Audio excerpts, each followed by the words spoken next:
There are hypercars, and then there are statements. The Capricorn 01 Zagato is not trying to be the fastest car on paper. It's not trying to break Nürburgring records with electric torque fill and torque vectoring computers doing half the driving. It doesn't even have a dual-clutch transmission.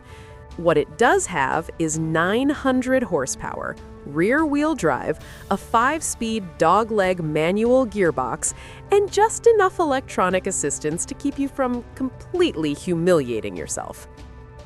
This is a $3.5 million hypercar, built in Germany, styled in Italy, powered by a heavily re-engineered American V8, and it might be the most unapologetically analog hypercar of the modern era. Meet the Capricorn 01 Zagato. You already know Zagato, the Italian coach builder responsible for some of the most beautiful machines ever made, from the Aston Martin DB4 GT Zagato to the Alfa Romeo TZ2 and the Maserati A6 G54. Zagato has always been about design purity and emotional sculpture. But Capricorn, that's the wild card. Based in Dusseldorf, Germany, Capricorn isn't a glamorous supercar brand. It's an engineering powerhouse. The company builds lightweight carbon structures, precision engine components, and high-end motorsport hardware. They've been involved in Formula One projects with Lotus F1 team and have supplied chassis components for Porsche Le Mans prototypes. This is aerospace-level engineering applied to automotive obsession.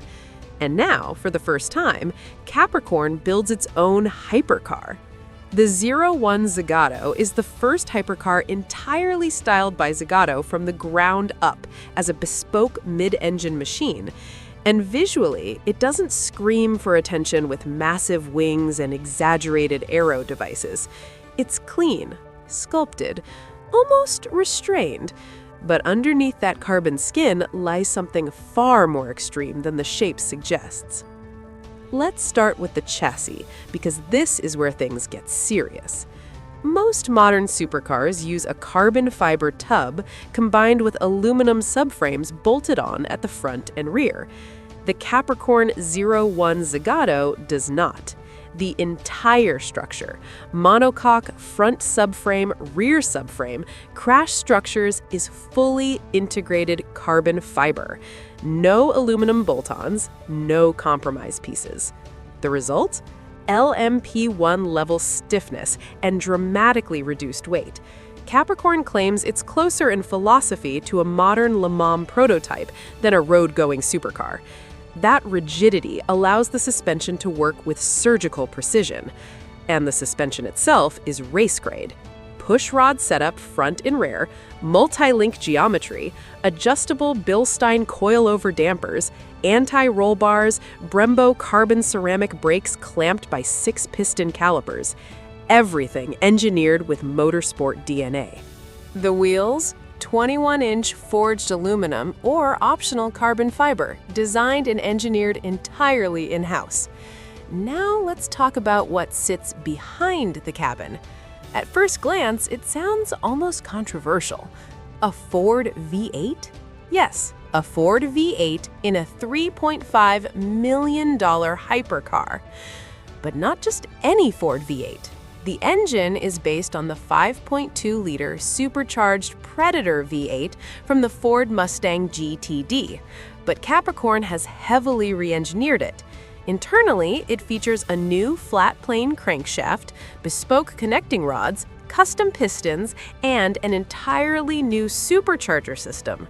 It runs a dry sump lubrication setup and revs to 9,000 RPM.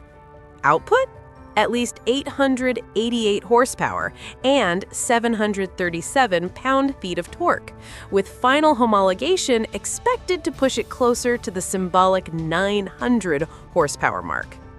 9,000 RPM, supercharged, rear-wheel drive. But here's where the Capricorn 01 completely separates itself from nearly every hypercar in existence. It uses a 5-speed manual transmission. Not a dual clutch, not a paddle-shifted automated unit, a proper dog-leg manual gearbox sourced from Italian transmission specialist SEMA. In a world where hypercars rely on lightning-fast shifts, torque vectoring software, and complex stability algorithms, Capricorn made a conscious decision to reject that arms race. This car has ABS and traction control. That's it.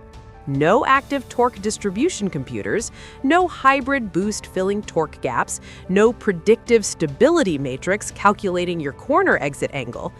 You are the system. That philosophy drastically shapes the car's identity. Capricorn CEO Robertino Wild openly states they didn't want to chase extreme horsepower numbers that require heavy electronic safety nets. Instead, they wanted something lighter, simpler, more mechanical. And it shows in the numbers. Curb weight is claimed at just 2,654 pounds.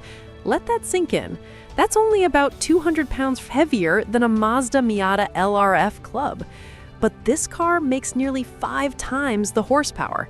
The power-to-weight ratio is staggering, about 35% better than the Lamborghini Temerario, one of the quickest combustion-powered cars tested in recent years.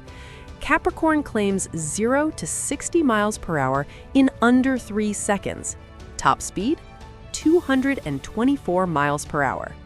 But they weren't chasing aero records either. Look closely and you'll notice something missing. Massive wings. There are no oversized flaps or dramatic active elements disrupting the silhouette. Almost all aerodynamic work happens underneath the car. The floor design integrates with front and rear diffusers to create stable downforce without drastic balance shifts. The goal wasn't to create a downforce monster, it was to create predictability. Because this car isn't built for professional racing drivers, it's built for wealthy enthusiasts who actually want to drive. Inside, the philosophy continues. The seats are fixed directly into the carbon fiber safety cell. Instead of moving the seat, the steering column and pedal box adjust. Even the shifter moves fore and aft by over 3 inches to maintain perfect reach. The cabin fits drivers up to 6'6", which is rare in hypercar territory. The dashboard is refreshingly analog. A large central tachometer dominates the cluster, speedometer on the left, oil pressure and temperature gauges on the right, no oversized infotainment screen, no giant digital interface. There isn't even an audio system.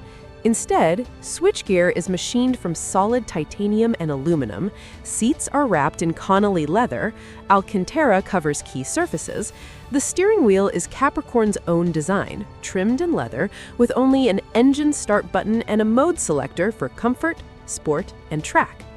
That's it. It's a cockpit built around driving, not distraction. Production is limited to just 19 units. Why 19? Because Zagato was founded on April 19, 1919.